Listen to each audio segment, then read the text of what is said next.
Professor Janardan के घर से निकलकर मैं यूं ही अनाप-शनाप विचारों में खोई सड़क पर बढ़ती चली जा रही थी। अभी न जाने स्वयं से क्या क्या बातें करती कि तभी एक सैलून दिखाई दे गया, जिसे देखते ही मन में एक अनोखी योजना पनपी और मैं उस सैलून में प्रविष्ट हो गई। हजाम से बोली, मेरा हेयर स्टाइल चेंज कर दो। हजाम ने मुझे गौर से देखा, फिर इशारा किया कि मैं उस कुर्सी पर बैठ जाऊं। मैं बैठ गई। फिर 10 मिनट में ही मेरे बालों को उसने एक नया लुक दे दिया। जब मैं उस हजाम को पैसा देने लगी तो वह मुझे घूरते हुए बोला, न जाने क्यों ऐसा लग रहा है कि मैंने आपको कहीं देखा है, पर कहाँ देखा है बस यही याद नहीं आ रहा।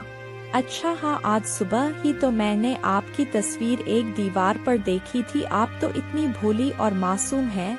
भला पुलिस को आपकी जरूरत क्यों हो सकती है? ये पुलिस वाले भी कितने कमीने होते हैं, अच्छे भले आदमी को भी अपराधी करार दे देते हैं। हजाम यह कहकर हंसने लगा, यह मर्दाना हेयर स्टाइल तो आप पर और भी खिल रही है। मैडम, क्या एक मासूम और हसीन चेहरा भी अपराधी हो सकता है? मुझे क्या पता, लेकिन इतना तो जरूर है, अपराधी कोई भी चेहरा हो सकता है। यह कहते हुए मैंने उसे पैसे दिए और वहां से हवा की तरह निकल गई। अब मैं सड़क पर तेज गति से भाग रही थी, तभी मैं किसी से टकराई और धड़ाम से एक तरफ जा गिरी। संभलकर जब उठी तो देखा एक भारी भरकम मोटी महिला से मैं टकरा गई थी। उसने आगे बढ़कर मुझे उठाते हुए कहा, बड़ी खूबसूरत हो लगता है, कोई तुम्हारा पीछा कर रहा है। अकेली जवान युवती के लिए यह दुनिया अब कहाँ रह गई है। मैं औरत हूँ, इसलिए तुम्हारा दर्द समझ सकती हूँ। तुम्हें छुपने के लिए आसरा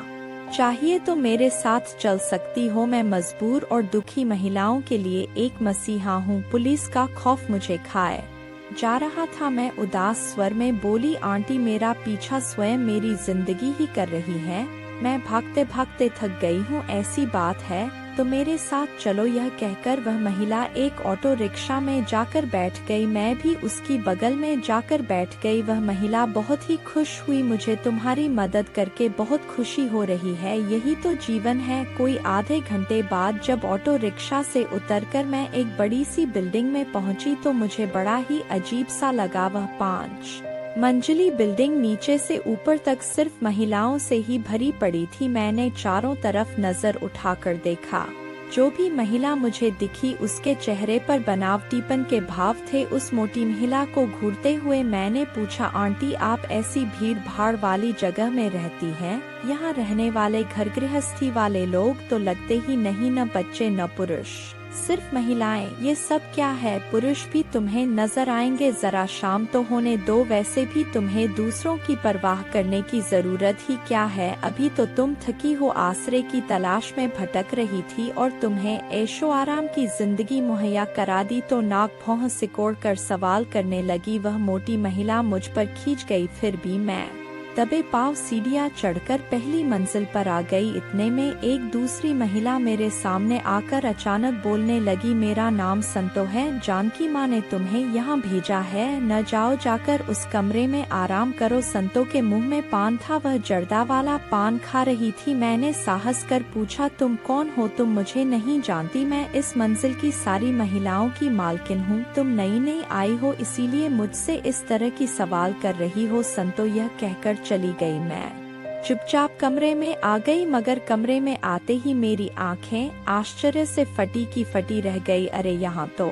मनोरंजन और जरूरत के सारे सुख साधन मौजूद हैं, लेकिन इन लोगों को मुझसे क्या लाभ हो सकता है जो मुफ्त में मुझे ऐशो आराम की जिंदगी दे रहे हैं? इनका कोई तो मुझसे स्वार्थ होगा। आजकल दीन दुखियों की मदद बिना लाभ कोई करता ही कहाँ है। संतो तो मुझे बड़ी ही चालाक महिला लगी। यही सोचते हुए मैं पलंग से उठकर सोफे पर आ गई और पास में ही रखे एक चौड़े और लंबे शीशे में अपना चेहरा देखने लगी। इन कुछ दिनों में मेरे चेहरे की रंगत काफी कुछ हद तक बदल गई थी। मेरा खिला खिला सा रहने वाला गुलाबी चेहरा मुझे गया था। रात दिन की भाग दौड़ और सनकी पुरुषों की गंदी हरकतों ने शायद मुझे बदरंग बना दिया था। आज मैं पहली बार यह सोचने पर मजबूर हो गई थी कि मैंने अपनी सारी ऊर्जा यूं ही व्यय कर दी। समाज को सुधारने वाला अक्सर घाटे में ही रहता है, लेकिन मैं क्या करूं, मुझसे अन्याय देखा भी तो नहीं जाता। लाचार, निर्दोष और गरीब लोगों पर हो रहे जुल्म मुझसे बर्दाश्त ही नहीं होते। यह सोचते सोचते मैं कब सो गई, इसका होश ही न रहा। काफी देर बाद एक करुण चीख ने मेरी गहरी नींद को तोड़ दिया। बगल वाले कमरे से चीखने की आवाज आ रही थी, मैं बीमार हूँ, मुझ पर रहम करो संतो, इन भेड़ियों को मेरे सामने से ले जाओ। ये अमीरजादे तेरे को भेड़िए नजर आते हैं, यही लोग तो हमारे भगवान हैं। ये ऐशो आराम की जिंदगी इन्हीं लोगों की बदौलत मिली है। मैंने इन लोगों से तेरा फोटो दिखाकर पूरे 25,000 रुपए एक रात के लिए हैं।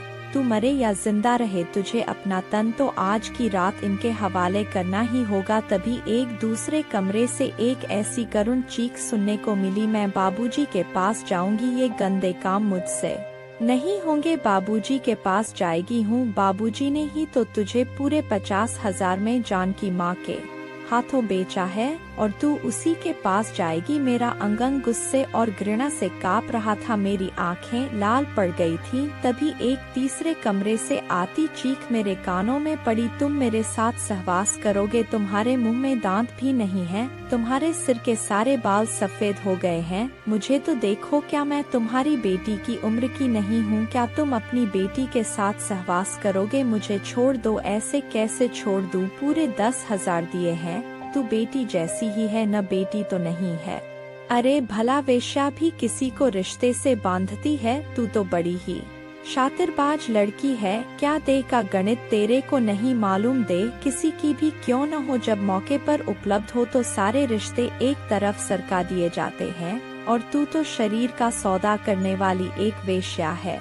चला इधर बाबूजी, मुझ पर रहम करो, मैं इसके पहले 4 मर्दों से मिल चुकी हूँ, अब मुझ में और हिम्मत नहीं है। अरे चल, मैंने पैसे दिए हैं। ऐसे मैं रहम करने लगा तो यूं ही लौटना पड़ जाएगा। आवाज आनी अचानक ही बंद हो गई थी। शायद वह बूढ़ा आदमी उस मासूम लड़की के साथ सहवासरत हो गया था। मेरे समूचे बदन में झुरझुरी सी दौड़ गई। इसी बीच उत्तर वाले कमरे से इस बार है चीख मुझे सुनाई दी तो मैं दरवाजे में आकर खड़ी हो गई। वह औरत घुटती आवाज में कह रही थी, मुझे नहीं चाहिए ये ऐशो आराम। गर्मी की दोपहरी में मैं मिट्टी फोड़कर सूखी रोटी खाकर रह लूंगी, सड़क किनारे बिना छत के ही सो जाऊंगी, लेकिन यह शरीर यानी मांस को बेचने का धंधा मुझे मंजूर नहीं है। तो यह पहले क्यों नहीं सोचा? मुझे धोखे से यहाँ मेरा मामा छोड़ गया। मुझे क्या पता था कि यह मांस की खरीद फरोख्त करने वाला शोरूम है। मुझे यहाँ से जाने दो, मैं मेहनत मजदूरी कर अपना पेट पाल लूंगी। यह ऐसे नहीं मानेगी, इसे नंगी कर दो, फिर इसके पूरी शरीर पर चाकू की नोक से लिख दो कि मैं वेश्या हूँ। यह संतों की आवाज थी। एक महिला होकर भी वह एक महिला के प्रति इतनी कठोर और बेरहम हो सकती है, इसका अंदाजा मुझे नहीं था। महिलाओं का शारीरिक, मानसिक और आर्थिक शोषण महिलाएं ही यहाँ कर रही हैं। यहाँ ही क्यों, हर जगह का हाल यही था। मैं गुस्से से फटी पड़ी सोच रही थी, तो यह एक वेश्यालय है और वह मोटी महिला यानी जानकी माँ एक दल्ली है। मुझे यहाँ छोड़कर नोट बना गई एक औरत को एक औरत ही दलदल में धकेल गई। ऐसे में भला महिलाओं का उत्थान कैसे होगा? मैं रहूं या न रहूं, लेकिन इसका मुकाबला अवश्य ही करूंगी। वेश्यालय महिलाओं के लिए सबसे बड़ा धोखा है और वेश्यावृत्ति एक बुरी लत। यही सोचती मैं कमरे से निकली और उत्तर की तरफ वाले कमरे की ओर दबे पांव बढ़ गई। मैं जब कमरे में घुसी तो आश्चर्य का कोई ठिकाना न रहा। उस महिला को 2 वर्दीधारी सिपाही नंगा कर उसकी देह पर चाकू की नोक से मैं वेश्या हूँ लिखने में मशगूल थे। वह दर्द और पीड़ा से सिर्फ छटपटा रही थी। चीख चिल्ला तो वह तो सकती ही नहीं थी, क्योंकि मुंह में साड़ी भी का कुछ हिस्सा लूसा हुआ था। उसकी आंखों से आंसू बह रहे थे। दोनों सिपाही ड्रैकुला से भी कहीं अधिक खतरनाक और खूंखार मुझे लगे। मैंने सोचा मुझे इन पर अचानक ही वार कर देना चाहिए। युद्ध में विजय उसी की होती है जो पहले वार करता है। मैंने आहिस्ता से अपने कमर से पिस्तौल खींच लिया, जिसे मौका पाकर मैं प्रोफेसर जरनादन की जेब से उड़ा लाई थी। पिस्तौल लोड था। मैंने पिस्तौल को बड़े ही प्यार से चूमा और एक की कनपटी पर टिकाते हुए घोड़ा दबा दिया, फिर बड़ी फुर्ती से दूसरे की कनपटी पर पिस्तौल का अगला सिरा टिकाते हुए बोली, यही है तुम्हारी मर्दागी वेश। यालय में आकर बेबस और बेसहारा महिलाओं से खूनी खेल खेल रहे हो। मेरे यह कहते ही वह मेरी तरफ बाज की तरह झपटा, लेकिन तब तक गोली चल चुकी थी। अब मैंने भागकर संतों का पीछा किया और सीढ़ियों तक पहुंचते पहुंचते उसे गोली मार दी। वह भी वहीं लुढ़क गई। यह बुराई पर अच्छाई की जीत थी। अब जिसको जो समझना है समझे। वैसे कानून की नज़र में तो यह गुनाह था। एक बात मेरी समझ में आज तक नहीं आई कि कानून है क्या चीज, उसकी अपनी कोई ठोस सोच, अपना अस्तित्व या अपना तरीका है भी या नहीं। गवाह जो झूठ सच कह देंगे वह मान लेगा। कानून के पास अपराध की गहराइयों तक जाने का अपना कोई स्रोत या तंत्र तो है ही नहीं। मुझे ऐसे कानून पर दया आती है। निर्दोष लोगों को सजा देते देते वह स्वयं ही अपराधी बन गया है। मैं जीने के पास खड़ी यही सोच रही थी कि वेश्यालय आपकी सारी महिलाएं मेरे पास आकर खड़ी हो गई। उन सबकी ही आंखों में खुशी की चमक थी। वे संवेद स्वर में बोली, आपने तो वह कर दिखाया जो अन्य महिलाएं करने की सोच भी नहीं आ सकती। यही तो महिलाओं की सबसे बड़ी कमजोरी है। महिलाएं चाहे तो मर्दों को नंगा करके उंगलियों पर नचा सकती हैं।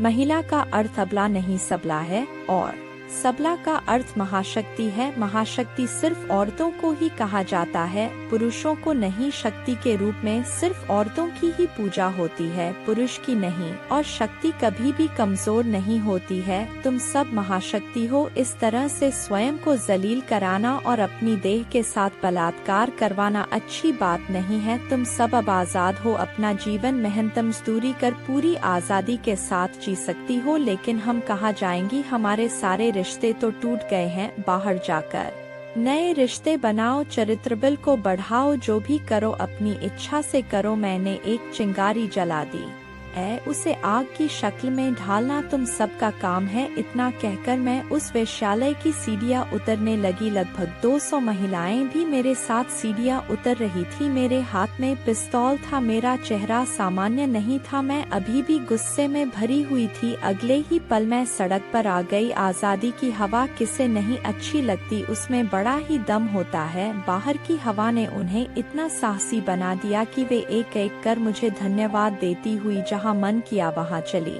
गई। लेकिन मैं वहीं खड़ी हुई सोच रही थी, जो काम मैंने किया है, क्या कानून या पुलिस वाले वह काम वर्षों में भी कर पाते? पुलिस सबूत मांगती, कानून गवाह मांगता, फिर भी इन 200 महिलाओं के साथ कोई न्याय नहीं होता। देश में जरूरत की बुराई जब आंखों के सामने है, किसी पर खुलेआम अत्याचार हो रहा है, तब ऐसे में गवाहों और सबूतों की आवश्यकता ही क्या है? जज के सामने अदालत में अपराधी किसी को गोली मार देता है, फिर भी गवाहों की जरूरत होती है। क्या यही न्याय दिलाने की सही व्यवस्था है? मैं यह सोच ही रही थी कि तभी मुझे याद आया, अरे मैं तो पुलिस हिरासत से फरार एक मुजरिम हूँ।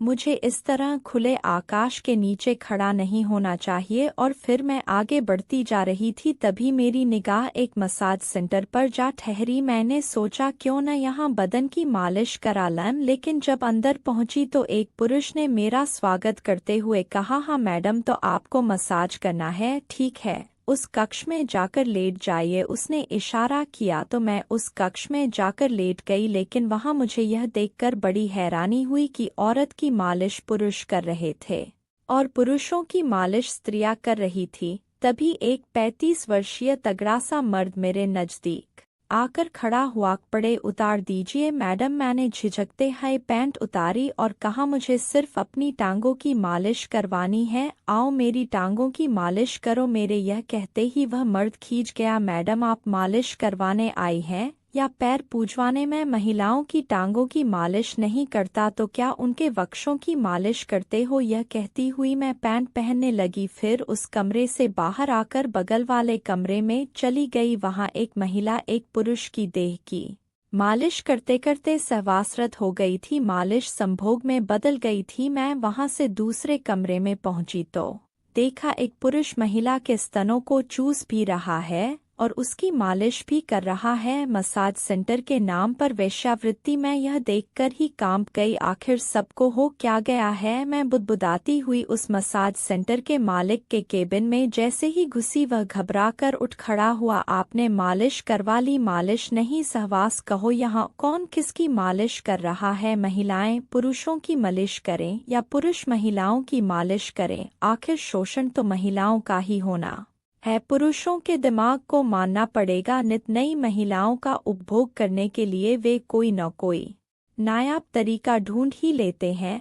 मसाज के बहाने वेश्यावृत्ति का धंधा तो खूब फल फूल रहा है। आपकी कमाई भी अच्छी खासी हो रही है। मैं ठीक कह रही हूँ न? क्या आपको पसंद नहीं आया मैडम? यहाँ जो महिला आ जाती है वह बड़ी मुश्किल से जा पाती है और आप तो हमारा सारा राज जान चुकी हैं। आपको तो अब हम किसी भी कीमत पर खो नहीं सकते। यह कहकर वह मेज की दराज की ओर हाथ बढ़ाने लगा। मैंने उससे पहले ही पिस्तौल उसकी ओर तान दी। मिस्टर अलविदा, तुम एक ऐसे वेश्यालय का संचालन कर रहे हो जो धीरे धीरे पूरे समाज को ही वेश्या बना देगा। तुम्हें मैं चाहकर भी जिंदा नहीं छोड़ सकती, यह मेरी सबसे बड़ी मजबूरी है। मेरे शब्द खत्म होते ही गोली चल गई। गोली उसके सिर में लगी थी। मैं वहां से बाहर आई और एक ऑटो रिक्शा पर बैठते हुए बोली, मुझे जल्दी रेलवे स्टेशन छोड़ दो। अच्छा मैडम, कहते हुए ऑटो चालक ने ऑटो स्टार्ट कर दी।